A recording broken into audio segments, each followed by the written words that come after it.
প্রথমে আমরা যেসব বিষয়ে একমত দুটি দল একমত হয়েছে এই সমস্ত বিষয়ে ব্রিফ করবেন ইসলামী আন্দোলন বাংলাদেশের মতো আমি তারপরে আমাদের গণ অধিকার পরিষদের সম্মানিত সভাপতি বিভিন্ন কথা বলবেন।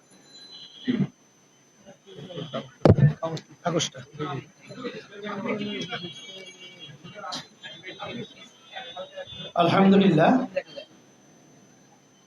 সাংবাদিক ভাইদেরকে ধন্যবাদ জানিয়ে আপনারা তো আজকে আমাদের এখানে কি বিষয় নিয়ে আমরা আপনাদের সামনে কথা বলছি এটা একটু আগে আমাদের সম্মানিত যুগ্ম মহাসচিব আপনাদেরকে বলেছেন।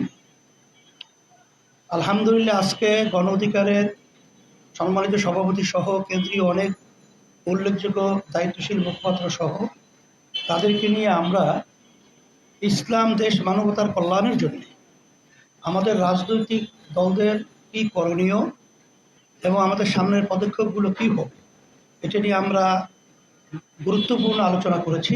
এর ভিতরে একটা গুরুত্বপূর্ণ আলোচনার মধ্যে নির্বাচন এবং সংস্কার। আমরা ঐক্যমতে পৌঁছেছি যে প্রয়োজনীয় সংস্কার হওয়ার পরই এই বর্তমান অন্তর্বর্তীকালীন সরকারের দায়িত্বেই সংস্কার সম্পন্নর পরেই দ্রুত সময় জাতীয় নির্বাচনের পরিবেশ তৈরি করা, জাতীয় নির্বাচন হওয়ার ব্যাপারে আমরা ঐক্যমতে পৌঁছেছি।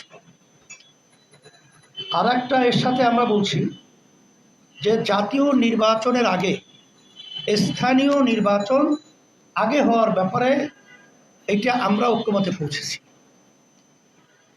আর একটা বিষয় আমরা ঐক্যমতে পৌঁছেছি, বর্তমানে যে নারী নীতি সংস্কার যে কমিশন, সেখানে ইসলাম বিরোধী এবং ধর্ম বিরোধী যে নিয়ম নীতি এবং আইনগুলো নিয়ে আসা হয়েছে সেগুলো আমরা বাতিল করার ব্যাপারে ঐক্যমত আমরা পোষণ করেছি, একমত হয়েছি। আর একটা বিষয় হলো যে যারা নাকি এ দেশ এবং এই দেশের মাটি মানুষের বিরুদ্ধে গণহত্যা, গুম, এক কথায় আমাদের দেশের টাকা পাচার বিদেশে, সাথে সাথে যারা নাকি ফ্যাসিস্ট চরিত্রের মাধ্যমে যে আমাদের দেশকে অশান্তি করেছিল, হাজার হাজার মায়ের কোলে খালি করেছিল, তাদের দ্রুত সময় বিচারের আওতায় নিয়ে এসে তাদেরকে বিচার করতে হবে। এটা আমরা দৃশ্যমান অন্তর্বর্তীকালীন সরকারের ব্যবস্থা তরিত এটাকে বাড়াবার জন্য আমরা ঐক্যমতে পৌঁছেছি। আধিপত্যবাদ এবং সাম্রাজ্যবাদ মুক্ত একটি ইসলামিক কল্যাণ রাষ্ট্র তৈরির ব্যাপারে ঐক্যমত হওয়া, যাতে ফ্যাসিস্ট বা ফ্যাসিবাদ কখনোই কোনোভাবেই প্রতিষ্ঠিত না হতে পারে, এ ব্যাপারে আমরা ঐক্যমত একত্রিত আমরা পোষণ করতে পেরেছি। আলহামদুলিল্লাহ, এরপরে আমরা এ দেশটা যেন সুন্দর একটা দেশে পরিণত হয়, এই জন্য আমরা অনেক আলোচনা করেছি। বিগত দিনের রাজনৈতিক এবং আমাদের অবস্থান 53 বছরে আমাদের দেশে সুন্দর কোনো রাজনৈতিক ধারা এবং কোনো সুন্দর দেশ আমরা যারা পরিচালনা করছে তাদের মধ্যে পাই নাই। এখন আমরা চাইতেছি গণ অধিকার উদীয়মান একটা আলহামদুলিল্লাহ যুবকদের সংগঠন, এদের বলিষ্ঠতা এবং তাদের বক্তব্য দেশের পক্ষে আমরা প্রশংসা করেছি এবং তাদেরকে আমরা একত্রিত হয়ে যারা দেশপ্রেমিক, ইসলামপ্রেমিক, মানবতা কল্যাণ প্রেমিক যারা রয়েছি, একত্রিত হয়ে জাতীয় সরকারের রূপরেখা কিভাবে তৈরি করা যায় এ ব্যাপারেও আমরা আলোচনা ধারাবাহিকতা রেখেছি। সামনেও ধারাবাহিকতা চলতে থাকবে ইনশাআল্লাহ। আপনাদের সকলকে ধন্যবাদ। আর পিআর পদ্ধতির ব্যাপারে আমরা একমত হয়েছি যে আমরা বিগত 53 বছরে আমরা দেখেছি যে পদ্ধতিতে নির্বাচন হয়েছে, এর মাধ্যমে কালো টাকার দৌরাত্ম্য, পেশি শক্তির ব্যবহার এবং অযোগ্য লোকগুলো সেখানে দায়িত্বে সংসদে বসে দেশকে বিভিন্ন কাজে অশান্তি করে তুলেছে। এই জন্য আমরা জাতীয় নির্বাচনে পিআর পদ্ধতির নির্বাচন হওয়ার ব্যাপারে আমরা একমত হয়েছি। আলহামদুলিল্লাহ, এখন গণ অধিকারের সম্মানিত সভাপতি আপনাদের সামনে ব্রিফিং দেবে, কথা বলবে। বিসমিল্লাহির রহমানির রহিম। আপনাদের সকলকে ধন্যবাদ এবং শুভেচ্ছা জানাচ্ছি।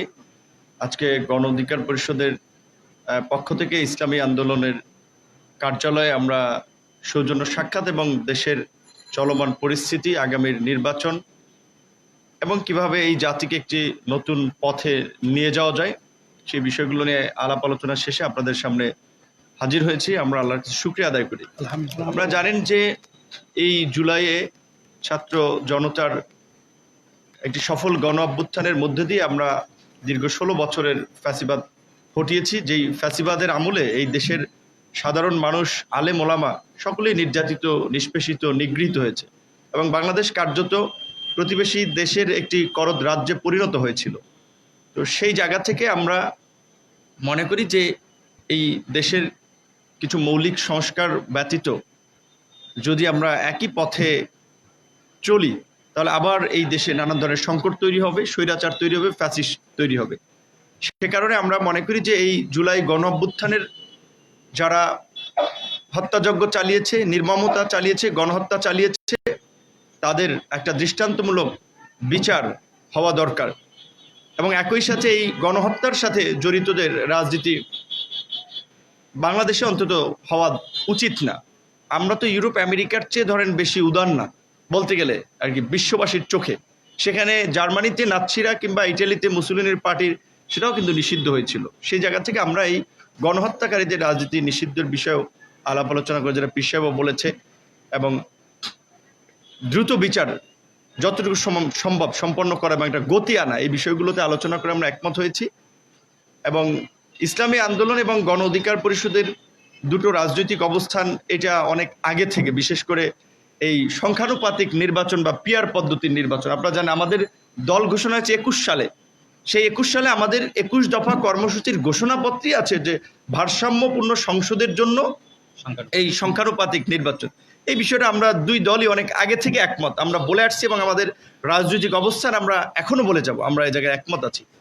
একই সাথে আপনারা লক্ষ্য করেছেন যে এই গণ অভ্যুত্থানের পরপরে আমরা বলে আসছিলাম যে ফ্যাসিবাদী আমলে অনুষ্ঠিত স্থানীয় নির্বাচনগুলো যারা ভোট ডাকাতির মাধ্যমে জনপ্রতিনিধি হয়েছে তাদের বিরুদ্ধে ব্যবস্থা নেওয়া দরকার, নির্বাচনগুলো বাতিল করা দরকার।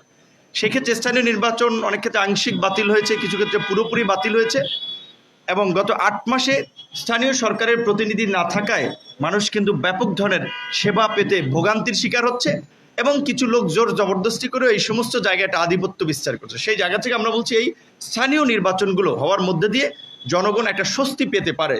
যেহেতু জাতীয় নির্বাচনের আগে সংস্কার হবে, তার জন্য কিছুটা সময়ের প্রয়োজন, জাতীয় ঐক্যমত্য প্রয়োজন, অন্তত তার আগে স্থানীয় নির্বাচনটা হতে পারে। এই বিষয়ে আমরা দুটো দল আমরা একমত হয়েছি। একই সাথে এই বাংলাদেশের যে বিশেষ করে ভৌগোলিক কারণে যে বিদেশি আগ্রাসন এবং আধিপত্যবাদী শক্তি সবসময় রাজনীতির কলকাঠি নাড়ার চেষ্টা করে, সেই ক্ষেত্রে ভবিষ্যতে যেন সেটা না পারে, এই জন্য আমরা আধিপত্যবাদ, আগ্রাসনবাদ ও সাম্রাজ্যবাদ মুক্ত একটি কল্যাণমূলক রাষ্ট্র তৈরির বিষয়ে আমরা একমত হয়েছি, যেখানে ইসলামী মূল্যবোধ বিরোধী, ইসলামী আদর্শ বিরোধী কোনো কর্মকাণ্ডকে আমরা নৈতিকভাবে সমর্থন করব না।